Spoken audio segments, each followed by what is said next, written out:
Assalomu alaykum. Bugun sizlar bilan qo'llanmamizdan 19-betni o'qiymiz. ضع في الفراغ فيما يلي حرف الجر مناسبها. Xo'sh, bo'shliq joyga o'sha harfi jarlardan uni munosibini qo'ygin debdi. Bu yerda mana harfi jarlar bor. Min, ila, fi, ala. Mindan degani ilaga, fi bir nimani ichida, ala ustida. Biz o'tgan darsimiz so'zlarning i'roblari haqida aytgandik.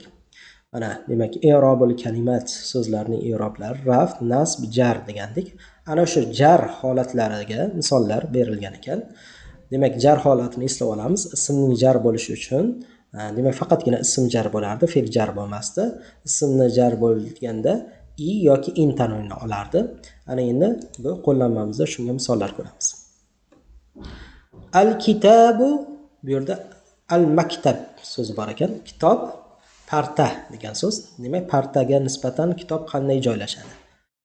Al-kitabu alal maktabi. Demak bu yerda biz ala so'zini tanladik. Kitob partaning ustida. Demak ala so'zini qo'ydik.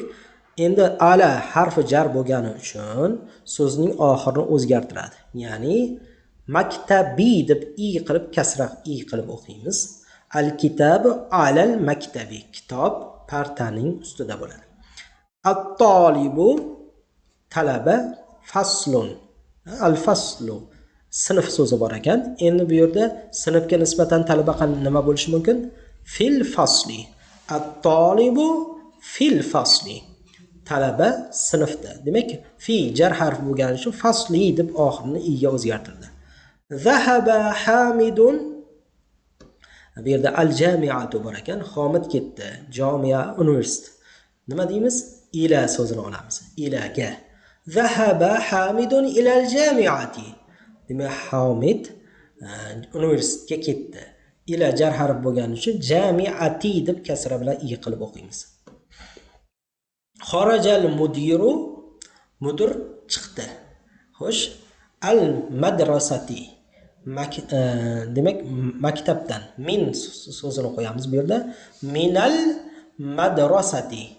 Xarajal mudiru minal madrasati. Mudir ya'ni direktor maktabdan chiqdi. Min so'zini ulaganda vasli hamzalik so'z bilan boshlangan so'zga ulaganda fatha bilan ulanadi.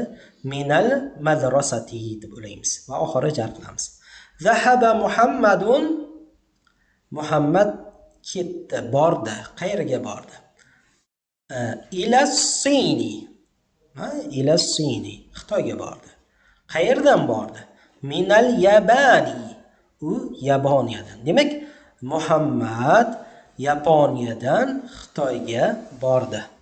Demak, bu yerda mana ila so'zini olamiz. Demak, Muhammad bordi qayerga? Xitoyga bo'lganda ga so'zini beradigan ilani oldik. Bu yerda min Yaponiyadan degan so'zni oldik. Al-kalimatul jadida yangi so'zlar.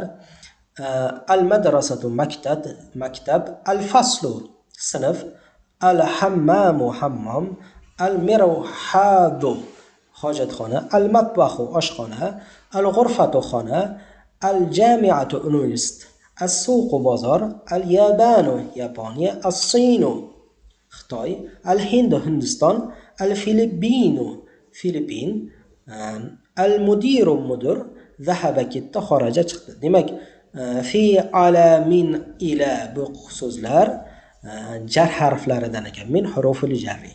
Demak, fi bir nimani ichida, ala ustida, mindan, ila ga degan so'zlar. Demak, min huruful jarri. Demak, harfi jarlar so'zni oldiga qo'shilishi orqali so'zni oxirini kasra i qilar ekan. Bu darslarimizda bu mavzularni yana davom